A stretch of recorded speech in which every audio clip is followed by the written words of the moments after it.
my, look at the weather for tomorrow. It looks like there's gonna be a heavy snowstorm. Maybe we should prepare ourselves.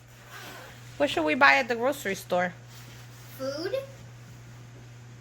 That's pretty much it. Bread and milk. Yeah, that's good. Looks like we're gonna stay home. Yes! Mira qué blanco el cielo está. Va a venir, va a venir. Hay que prepararse. Oh, mi Dios.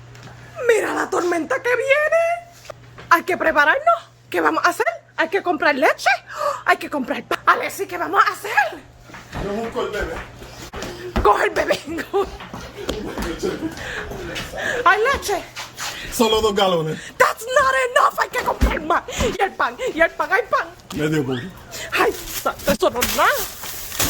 ¿Cómo vamos a sobrevivir en esta tormenta? Voy para Home Depot a buscar sal para echarle a la nieve hoy. No compra esa porquería de sal, que eso no sirve. Compra No lo compro de la otra. De la que es buena, que no se daña la brea ni se daña la cera. Lo busco para un... Hay que comprar esto, hay que comprar papas.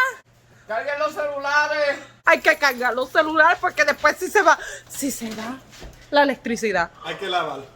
Ay, hay que lavar la ropa. Hay que hacer todo. No school tomorrow. Yes, you do have school tomorrow. Because you're virtual now. No. Está frío afuera.